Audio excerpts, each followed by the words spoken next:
Hello, friends! So, as you could tell from that fancy intro, I am in Ottawa right now because I have been summoned to testify at a parliamentary committee of the House of Commons. Specifically, I have been asked to offer my thoughts on Bill C-11, the Online Streaming Act. This is essentially a bunch of amendments to the Canadian Broadcasting Act that would put digital media platforms like YouTube under the authority of Canada's federal media regulators, namely the CRTC, the Canadian Radio, Television and Telecommunications Commission. I've been very critical of this proposed legislation in my capacity as a political commentator. Longtime viewers of this channel may recall that I made a couple of videos last year opposing Bill C-10, which was the previous version of this legislation that then died when Prime Minister Trudeau called an election in late 2021. Bill C-11 is thus the successor to Bill C-10 and shares many of the same fundamental problems. But before we get into that, let me just tell you a little bit about how the Canadian parliamentary legislative process works, so you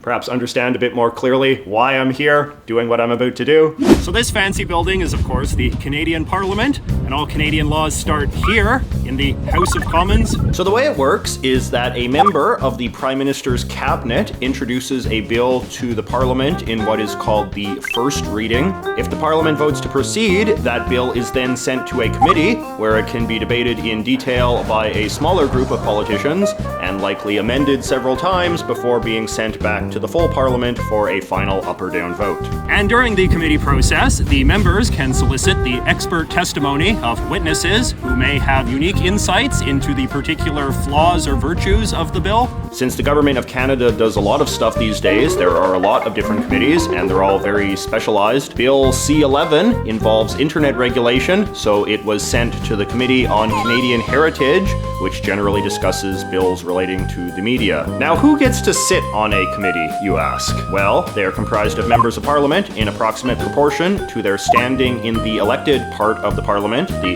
House of Commons. So the Heritage Committee has 12 members, 6 Liberals, 4 Conservatives, and 2 from the other parties. The witnesses who are called to testify at a committee are also generally picked in proportion to the partisan makeup of the committee. So in this case, the Liberals got to call the most, whereas the Conservatives got to call me. Now, unfortunately, the committee hearings do not take place in the Parliament buildings themselves, but rather in these generic office buildings that are scattered around Ottawa. I'm not supposed to film inside of the building, so I guess the next thing you will see will actually be the hearing itself, so wish me luck. Alright, now I have to say that initially my plan for this video was to do a relatively lighthearted look at how laws are made in Canada, but having now gone through the process, I have to say that it was a fair bit more dispiriting than I anticipated, and quite a revealing glimpse of the power of special interests in Canadian politics. So in theory, a committee hearing allows the politicians to hear the testimony of people with more specific knowledge of the subject matter of the bill than they do. This allows the politicians to solicit insight and knowledge that can make the bill better or highlight unanticipated issues with it. However, I think it has become common practice for politicians to only invite witnesses who tell them what they want to hear and reinforce conclusions that they have already drawn long in advance. The choice of witnesses can also be a revealing window into the sorts of special interests whose priorities the politicians take the most seriously, and in that sense, who they are actually writing the legislation for. So in this particular committee, there were 9 witnesses representing 7 entities, 2 executives from Bell Canada, which is Canada's largest media corporation and owns 37 TV channels, as well as one of the country's main internet service providers, 2 executives from the Canadian Media Producers Association, which is a lobby group representing the Canadian television industry, the head of the Quebec Media Association, which is pretty self-explanatory, the head of Friends of Canadian Broadcasting, which is a lobby group that mostly defends the CBC, the state-run TV network in Canada, the head of the Canadian Public Interest Advocacy Centre, which is a consumer rights group, the head of Black Screen Office, which is an organization that advocates for the interests of Black Canadians in media, and me, a mid-level Canadian YouTuber. The committee hearing began 2 hours late because for some reason it was scheduled simultaneously with a vote in the Parliament on whether or not to decriminalize small quantities apologies of hard drugs. That vote didn't pass, but that's a whole other story. Anyway, when it began, we basically went around the room and each of the witnesses got to give a 5-minute opening statement. Here is what I had to say. Hello, friends. My name is JJ McCullough, and I am a professional YouTuber from New Westminster, BC. Today, I hope to teach the committee about Canada's vast YouTuber community and why so many of us fear Bill C-11, a bill we did not ask for, do not need, and threatens the success we've already achieved. My channel's subject matter is mostly cultural analysis with a focus on Canadian identity. My video topics have ranged from a biography of Wilfrid Laurier to the history of potato chips to why different political parties use different colors. My most popular video is about a Dairy Queen in my community, which has been viewed over 8 million times. Professional YouTubers like me earn a living from in-video advertisements, with ad revenue generally correlating with the popularity of our videos. A YouTuber's subscriber count can offer a very rough estimate of their channel's potential audience size. My channel recently passed 750,000 subscribers. In total, my videos have been viewed 230 million times. Now, these numbers might sound impressive, but I am actually one of this country's mid-level YouTubers at best. According to socialblade.com, I am merely the 414th most popular Canadian YouTuber. Indeed, according to Social Blade, there are over 100 Canadian YouTubers with over 3.5 million subscribers and over 1 billion video views. But popularity at this level isn't necessary for success. My friend Joe Lee is a professional Canadian YouTuber who makes videos about life in Vancouver and was recently able to parlay the popularity of his channel into his own clothing line. He has just 156,000 subscribers and 12 million views, making him the 945th most popular Canadian YouTuber. This should hopefully offer a sense of the size of the YouTuber community as a faction of the Canadian cultural economy. The tremendous success and even worldwide fame of many Canadian YouTubers in the absence of government regulation should invite questions about the necessity of Bill C-11. An unregulated YouTube has been a 17-year experiment, and the result has been an explosion of popular Canadian content produced by Canadians of every imaginable demographic. Now, much of the debate around Bill C-11 has centered on so-called user-generated content, which is often implied to mean frivolous social media posts. But Section 4.2 states that government is interested in regulating content that, quote, generates revenues, which describes the sort of videos professional YouTubers create. Regardless, it is important to understand that it is simply impossible to regulate a platform like YouTube without also regulating creator content. It's like promising not to regulate books while regulating what can be sold in bookstores.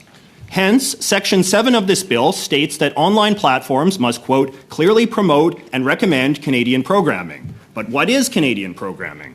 We know from the precedent of television that merely having a work produced by a Canadian is not good enough for the CRTC. The nationality of basically everyone involved, from editors to musicians to visual effects artists, must be factored in too. A detailed budget is expected, and the project's theme and subject matter must be explained. The CRTC website features countless forms TV producers must fill out in order to get their work certified as officially Canadian and thus worthy of promotion on Canada's heavily regulated airwaves. Most Canadian YouTubers shudder at the thought that this could soon be our fate as well. Given the broad powers of the CRTC, which Bill C-11 expands to include digital platforms, the Canadian YouTuber community is right to worry that the continued success of their channels could soon be dependent on their ability to make content that's Canadian enough to obtain government endorsement. Even more ominously, Section 9 of this bill says the CRTC can dictate, quote, the proportion of programs to be broadcast that shall be devoted to specific genres on digital platforms. Given that YouTubers make videos of every genre imaginable, from fitness to architecture to political commentary, it is frankly terrifying to imagine that government may soon have a hand in determining which genres of video are more worthy of promotion than others. In summary, anyone proud of the tremendous success of Canadians on YouTube should be deeply concerned about the damage Bill C-11 could do to their livelihoods. I also worry that the dreams of the next generation of Canadian YouTubers will become less achievable once they're forced to navigate intimidating new regulatory hurdles my generation did not. But most of all, I fear the damage that will be done to Canada's legacy as a global leader of cultural entrepreneurship once our online creators are forced to make narrowly nationalistic content under duress in order to win the favor of a government in denial of what we've accomplished on our own. Thank you. So I was the witness who got to speak first, and without giving myself too much credit here, the statements of the witnesses that followed, who all supported the bill, were pretty dull and dispassionate by contrast. I would say that's because they didn't have the same sort of righteous fear and outrage motivating them as I did. Instead, I would describe these people as representing special interests that are pretty comfortable with a political process that they can more or less take for granted will always look out for what's best for them. Accordingly, during their testimony, they all applauded the bill for doing the things that they want the government to do, namely, impose tighter restrictions on internet video platforms like YouTube, which they all see as a threat. And they think this way for a few reasons. As I alluded to in my speech, online video platforms like YouTube are not required to play by the same rules as legacy media. The government doesn't require them to fund the creation of good, patriotic Canadian content or broadcast mandatory quotas of Canadian content either. This is either seen as an unfair competitive advantage or kind of immoral and unpatriotic, or some combination of both. On January 29th, 2021, I appeared before the same Canadian Heritage Committee to stress the importance and urgency of passing Bill C-10. A year later, here I am repeating the same message about C-11. Less and less Canadian content is being produced in Canada. In fact, 58% of spending in the Canadian audiovisual sector is now done by companies headquartered outside of Canada. Abdicating our ability to create, produce, develop, and disseminate our cultural content to foreign interests is like allowing foreign companies to come in and farm 58% of our agricultural land. It is therefore essential that Bill C-11 allow the CRTC to include in its jurisdiction both subscription-based streaming companies such as Netflix, Amazon Prime Video, and Illico, and social media companies such as YouTube, Facebook, and TikTok. I don't want to use these few minutes to give those who would like to see this legislation stalled any more reasons to pause, to prevaricate, to do nothing. Because if we do nothing, how our stories are told, who gets to tell them, and how Canadian audiences access these stories will all be decisions made by foreign tech giants. Billion-dollar companies who have effectively been crashing on our cultural couch for almost a decade, paying nothing towards the structures and systems that allow Canadians to tell their own stories. With the adoption of Bill C-11, we as a country will finally send a long overdue notice to these foreign tech giants that their rent is due, that streaming platforms should contribute to Canadian storytelling and reflect our stories back to us. The CMPA supports the passage of Bill C-11. The modernization of our broadcasting regulatory framework is critical to maintaining our national sovereignty, promoting a diversity of voices in our system, and serving Canadian audiences.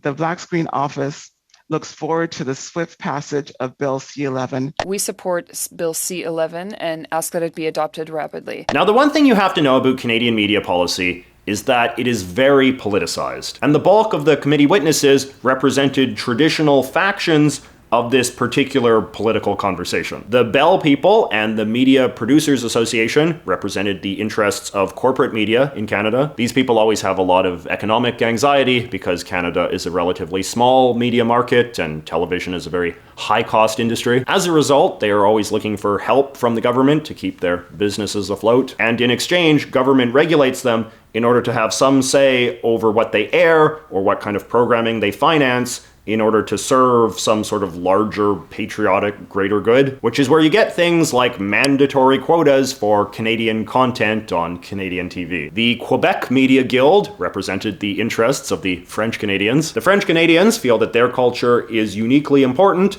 as a distinct community that only exists in Canada, and that therefore the Canadian government has a unique obligation to go out of its way to ensure that their cultural distinctiveness is preserved, including in the media. The Friends of Canadian Broadcasting basically represents the anti-American faction. As the only network that is run directly by the government, the CBC is often imagined to be the most direct bulwark of resistance to US media, and is thus very popular with the sort of people who fret a lot about the supposed American Americanization of Canada. The CBC makes Canada's most overtly patriotic programming. The consumer advocacy guy, who frankly felt like a bit of an afterthought, represented the interests of ordinary Canadian media consumers, who of course the politicians all want to be seen as caring about. And the woman from the Black advocacy group, of course, represents modern political sensitivities about the importance of not having all public policy made entirely by a bunch of out-of-touch white people. And then there was me. Now, I am not naive. I understand what I represented. I was invited by the Conservative Party to embarrass the government. They knew I was critical of this bill and wanted me to poke some holes in it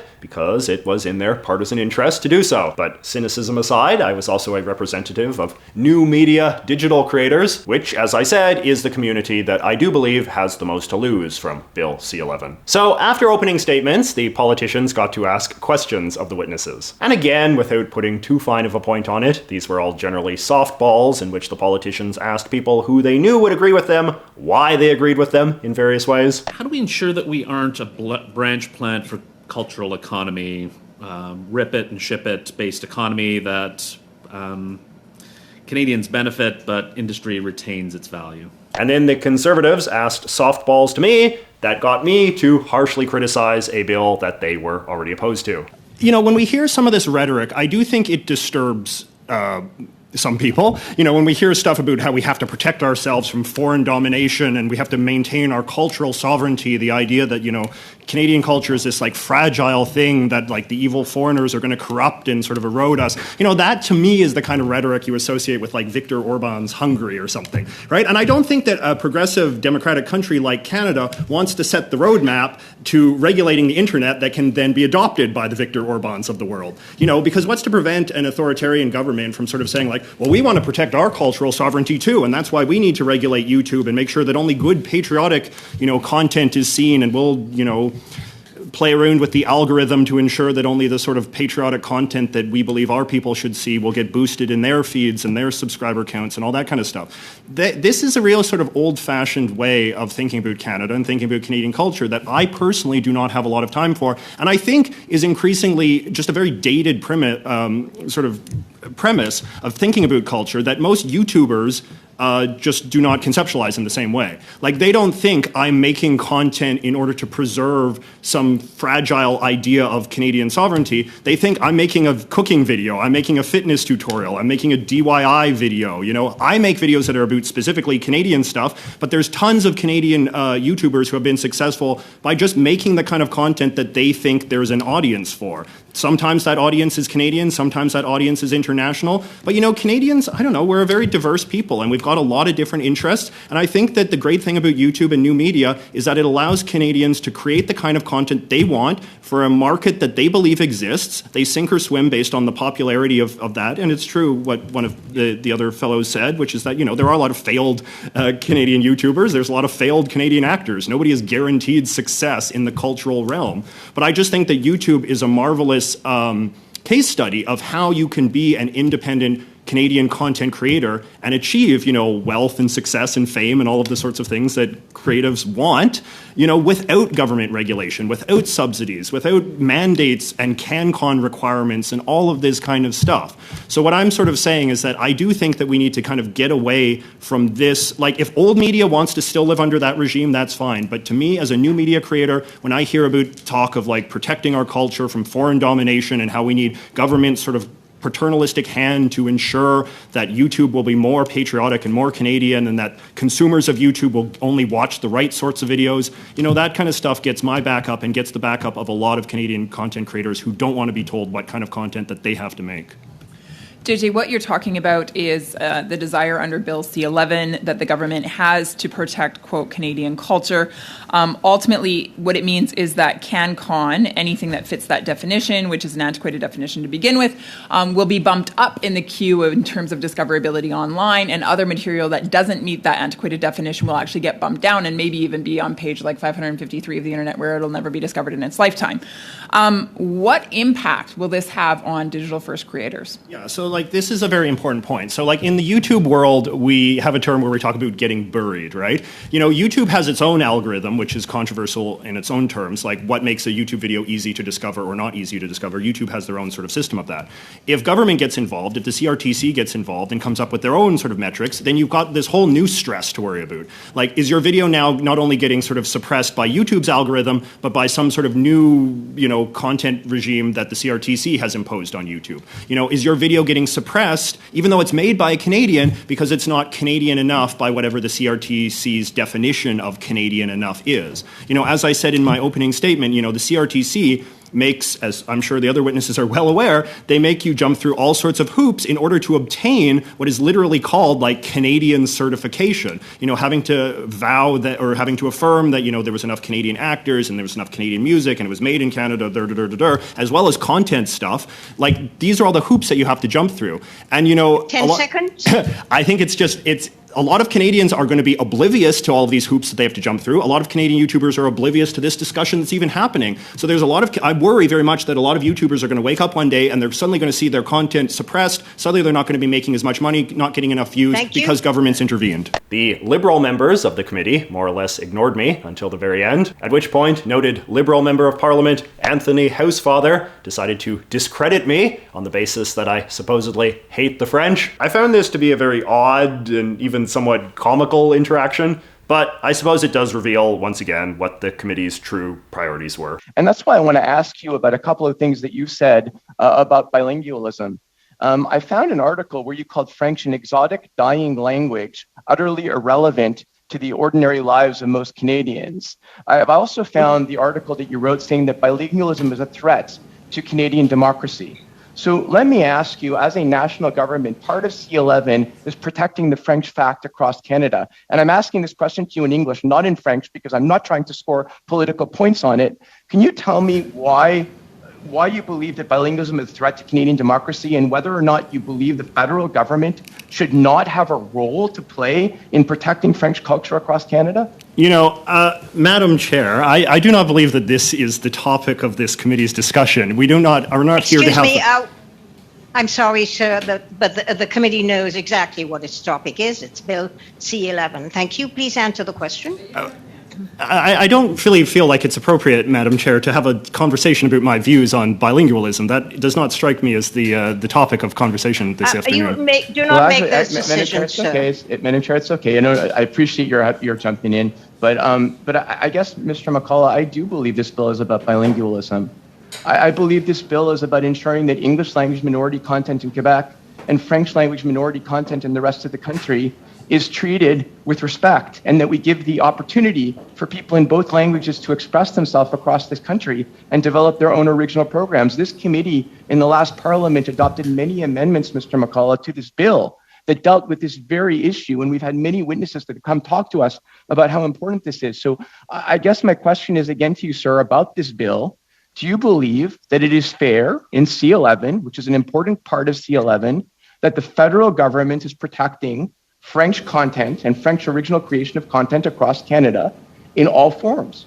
I do not believe that it is the role of the government to impress upon Canadians French content if they don't want it. If Canadians want to watch French YouTube videos, say, there is nothing to prevent them from discovering those videos and watching them. I do not believe it is appropriate for the government to sort of, pass laws or regulations or mandates that would, say, force YouTube to, impose French content on YouTube or on YouTube users who don't want to watch that, right? That just to me seems kind of preposterous. I think that this should be ultimately a consumer-driven phenomenon. What consumers want to consume is what they should be free to consume. I don't think it's the role of government to tell them to watch more French videos, to tell them to watch more videos on X, Y, or Z. I don't think it has anything to do with French. It has everything to do with sort of consumer demand. And that's my perspective, because I believe in a free market and I believe in a free market approach to culture. I don't believe in the idea of a government knows best approach to culture in which, politicians or bureaucrats or whatever get together and sort of say, well, you know what Canadians need to watch more of? It's this, that, and that. And we should use the strength and the power of government to, force this into their, YouTube feeds or their subscription feeds or onto their airwaves or onto the radio or whatever. That's my opinion. I know that that's, perhaps not your opinion, but that's what I believe. I believe in the freedom of consumer choice, and I believe that content should sink or swim based on its popularity. And I'm giving you the opportunity to express those views here at this committee, and all of Canadians can hear exactly what you think about that, which is important, and which wouldn't have happened in Viktor Orban's Hungary probably, and wouldn't have happened in a lot of the different countries that you've compared the totalitarian regimes to as you've been talking about this bill. So can I ask you, in terms of your comparison, Ms. Thomas just asked you, and you yourself brought up Hungary, you've also compared it to China and Russia. Why do you believe that this bill is about ideologically motivated censorship and thought control? Because that's essentially what you're saying. No, I'm not saying thought control, but I mean, don't you think that there are some analogies here? Like if the Chinese established a bill like this and said that we're doing this to protect our cultural sovereignty from sort of the evil foreigners and their bad foreign ideas that will corrupt our culture, like, wouldn't you find that problematic?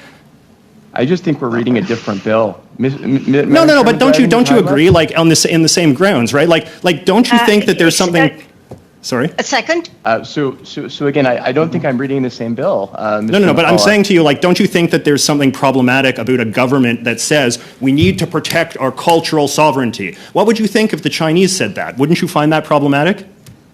They say that. I would think that the Chinese would want to protect Chinese cultural sovereignty, but would do so in a very different way than Canada. In China, you have government that tells people what they need to think, what they need to say, and if they don't say it properly, they can be thrown in prison and they can be put all over. They could suffer terrible consequences. What are the consequences? That doesn't happen in Canada. It's my time. Yes. That doesn't happen in Canada. I'm trying to answer your question, Mr. McCullough. Yes. In Canada, you can come to a parliamentary committee and say whatever you want. You can say whatever you want on your YouTube channel. There's nothing in this bill, and let me be very clear about it, nothing in this bill that takes away your right to freedom of speech in this country. It is a protected right under Section 2 of the Charter, and it is absolutely protected under this bill. And thank you, Madam Chair, for the time.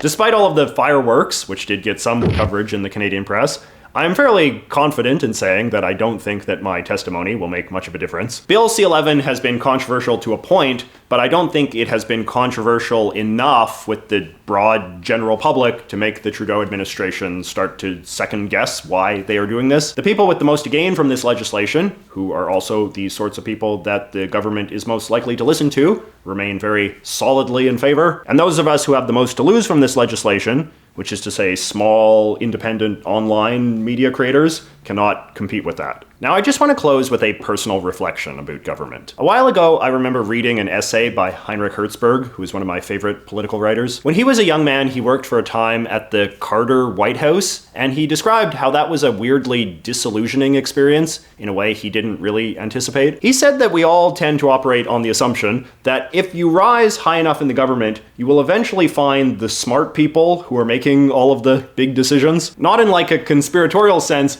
but more just in the sense that, like, at some point, you naturally expect to come across the hyper-intelligent, hyper-competent people who are actually running everything. But he said, no, that doesn't happen. Even at the most elite levels of government, it is still basically the same sort of people you come across everywhere else in life. And they are basically running things in the same sort of bumbling, half-informed way that most things in this world are run. A committee of parliament is, in theory, the most elite level of the Canadian lawmaking process. These are the politicians who are supposedly analyzing what our laws should say and do with the highest levels of scrutiny, informed by the advice of the most knowledgeable people in the country. Whatever it was that I experienced, it wasn't that.